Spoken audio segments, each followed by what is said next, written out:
একটা মায়ের কতগুলো সন্তান হতে পারে? 5, 10, 15, 20, কিন্তু যদি বলি 1500, বিশ্বাস করবেন? একজন মা তার সন্তানদের জন্য ঈশ্বরের মতো, যিনি তাদের জন্ম থেকে তাদের লালন পালন পর্যন্ত শিশুদের প্রতিটি সুখ এবং প্রয়োজনের যত্ন নেন। কিন্তু আপনি কি কখনো এমন মায়ের কথা শুনেছেন যিনি শুধু বাবা মা ছাড়া সন্তানদের মা হয়নি, রাস্তায় তাদের জন্য ভিক্ষাও করেছেন? 1500 সন্তানের মা হয়েছেন ওই নারী, এই মহিলার যিনি অন্যদের সাহায্য করার জন্য তার পুরো জীবন উৎসর্গ করেছেন। তিনি হলেন মহারাষ্ট্রের সিন্ধুতাই সাপকাল। সিন্ধুতাইকে মহারাষ্ট্রের মাদার তেরেসাও বলা হয়। অনাথ শিশুদের সেবা করে সারা জীবন কাটিয়ে দিয়েছেন। যদিও সিন্ধুতাই 1500 অনাথ শিশুর মা হয়েছিলেন, কিন্তু এতগুলি শিশুর যত্ন নেওয়া তার পক্ষে সহজ ছিল না। এর জন্য সিন্ধুতাইকে জীবনে বড় সংগ্রাম করতে হয়েছে। আসুন জেনে নিই মহারাষ্ট্রের মাদার তেরেসা সিন্ধুতাইয়ের সম্পর্কে। সিন্ধুতাই মহারাষ্ট্রের ওয়ার্ধা জেলার একটি রাখাল পরিবারের জন্মগ্রহণ করেছিলেন। সিন্ধুতাইয়ের শৈশব কেটেছে ওয়ার্ধায়। অনেক কষ্টে কেটেছে তার শৈশব। সিন্ধুতাইয়ের বয়স যখন 9 বছর, তখন তার বিয়ে হয়েছিল একজন বয়স্ক লোকের সাথে। সিন্ধুতাই শুধুমাত্র 4র্থ শ্রেণী পর্যন্ত পড়াশোনা করেছিল। সে আরও পড়তে চেয়েছিল, কিন্তু বিয়ের পর তার স্বপ্ন পূরণ হতে দেয়নি শ্বশুরবাড়ির লোকজন। পড়াশোনা থেকে শুরু করে অন্যান্য ছোট বড় সব ক্ষেত্রে সিন্ধুতাইকে অন্যায়ের শিকার হতে হয়েছে।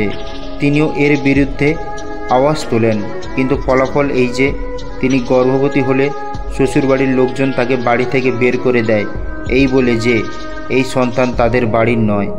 শুধু তাই নয়, শ্বশুরবাড়ির লোকজন তাকে বাড়ি থেকে বের করে দিলেও তার বাবা মা তাকে সেখানে রাখতে রাজি হয়নি। ঘরে ঘরে হোঁচট খেয়েছেন। গর্ভাবস্থায় লড়াইয়ের মধ্যে তিনি একটি কন্যা সন্তানের জন্ম দেন। একা সন্তানের জন্ম দেওয়া মোটেও সহজ কাজ ছিল না। পাথর দিয়ে আঘাত করে সে তার নাভি কেটেছিল। এরপর রেল স্টেশনে মেয়ের জন্য ভিক্ষা করেন সিন্ধুতাই। এই সময়টা তার জীবনের এমন একটা সময় ছিল যখন সিন্ধুতাইয়ের মনে হাজারো সন্তানের মা হওয়ার অনুভূতি জেগেছিল। একটা সময় এমন এসেছিল যখন সিন্ধুতাই তার মেয়েকে মন্দিরে রেখে গিয়ে খাবারের ব্যবস্থা করতেন।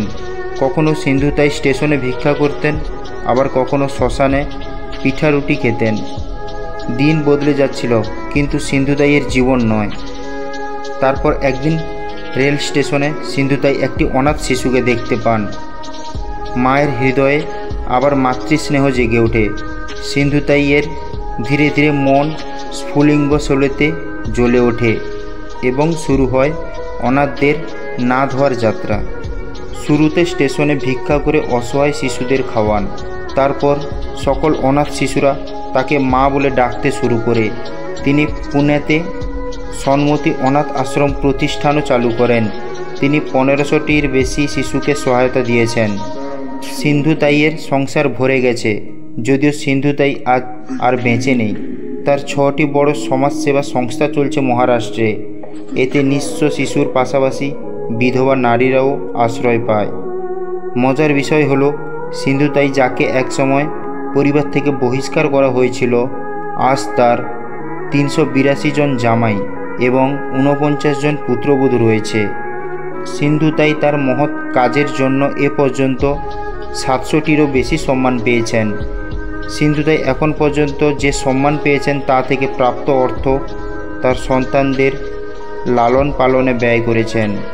তিনি পুনের DY institute of technology and research থেকে ডক্টরেট ডিগ্রিও পেয়েছেন। তার জীবনের উপর একটি মারাঠি ছবি মি সিন্ধুতাই সাপকাল নির্মিত হয়েছে, যেটি 2010 সালে মুক্তি পায়। 54তম লন্ডন ফিল্ম ফেস্টিভ্যালেও এই ছবিটি দেখানো হয়েছে। 4 জানুয়ারি 2022-এ সিন্ধুতাই সাপকাল হৃদরোগে আক্রান্ত হয়ে পুনেতে মৃত্যুবরণ করেন। এমন মমতাময়ী মাকে আমাদের সকলের প্রণাম। আজকের ভিডিওটি এখানেই সমাপ্ত করছি এবং সকল মায়েদের জানাই হ্যাপি মাদার্স ডে।